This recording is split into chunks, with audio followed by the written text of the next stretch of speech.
के लिए ऐतिहासिक क्षण होगा।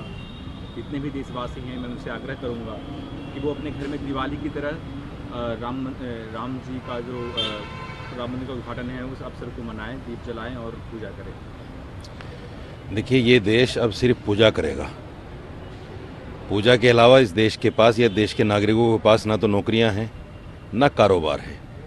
दूसरे ये है कि बहुत सारे साधु संत इस बात से नाराज़ हैं कि साहब नरेंद्र मोदी जी जो प्राण प्रतिष्ठा कर रहे हैं, ये तो बिना पत्नी के तो हो ही नहीं सकता, और आप बिना पत्नी के करेंगे।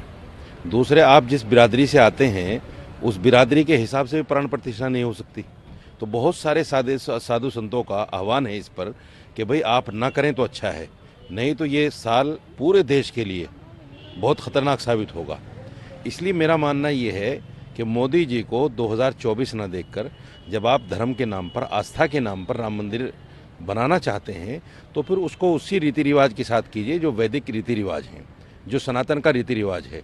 आप सिर्फ अपने प्रचारिक फ़ायदे के लिए, अब 2024 में इलेक्शन में फ़ायदा लेने के लिए अगर आप कोई भी इस तरह का उल्टा सीधा काम करेंगे जो सनातन धर्म के खिलाफ है, तो मैं समझता हूँ उसमें सारे देशवासी कहीं ना कहीं संकट में आ सकते हैं। इसलिए आपको नहीं करना चाहिए। आप उस पर उन्होंने कहा है कि हर जो देशवासी है अपने घर में दीप जलाए और इसका उत्सव मनाए। कोरोना के टाइम में इन्होंने ताली और थाली बजवाई थी, अब ये दीप जलाने की बात कर रहे हैं। सवाल ये है कि आप प्राइम मिनिस्टर हैं, आपने एक शपथ ली है कि मैं धर्मनिरपेक्ष हूँ और धर्मनिरपेक्ष होकर काम करूँगा। चूँकि हमारा संविधान धर्मनिरपेक्ष है, तो संविधान के अकॉर्डिंग प्राइम मिनिस्टर जी को इस तरह की धार्मिक बातें मैं समझता हूँ शोभा नहीं देती। उनको सिर्फ लोगों के विकास के लिए, लोगों की नौकरियों के लिए, जो हमारे ऊपर करोड़ों लाखों करोड़ का कर्जा हो गया है, उसके बारे में भी देश को बताएं और समझाएं कि देश में क्या स्थिति चल रही है। इसलिए मोदी जी जो है सिर्फ धर्म की बात ना करें। 14 जनवरी को है वो उस पर कह रहे हैं कि जो जितने भी धर्मस्थल है पूरे देश में 14 जनवरी को वहाँ पे साफ सफाई होनी चाहिए। साफ सफाई तो रोज़ होनी चाहिए। धर्मस्थल ऐसी कौन सी जगह है जहाँ साफ सफाई रोज़ाना नहीं होती? मैं समझता हूँ मंदिरों में, गुरुद्वारों में, मस्जिदों में सब जगह रोज़ाना साफ सफाई होती है। ये कोई अलग अनोखी चीज़ थोड़ी ही है। राम मंदिर अगर बन रहा है, ठीक है, जिन लोगों की आस्था है उनके लिए गर्व की चीज़ है, लेकिन इसमें पूरे देश को आप मुलव्वस करेंगे। यहाँ माइनॉरिटी भी रहते हैं, माइनॉरिटी में सिख भी हैं, ईसाई भी हैं, दलित भी यहाँ रहते हैं जो आपके धर्म को नहीं मानते। तो आप तमाम लोगों को, पूरे देश को कहीं ना कहीं हिंदुत्व की तरफ ले जाना चाहते हैं और इस देश को कहीं ना कहीं ये साबित करने की कोशिश कर रहे हैं कि हिंदू राष्ट्र हो गया है। ऐसा तो है नहीं। सर, बाबरी मस्जिद के जो पहले पिटिशनर थे इकबाल अंसारी, पीएम मोदी का स्वागत पुष्प वर्षा करके किया है, इस पर क्या कहना चाहेंगे? देखिए, इकबाल अंसारी बेचारे और इस तरह के बहुत सारे लोग, बहुत सारी सोसाइटीज़, तंजीमें, वो कहीं ना कहीं नरेंद्र मोदी जी के पास उनके डोजियर हैं। उनको वो डोजियर दिखा दिए जाते हैं और फिर वो कहीं ना कहीं मोदी जी की भक्ति में लग जाते हैं, मोदी जी की जय जयकारे में लग जाते हैं।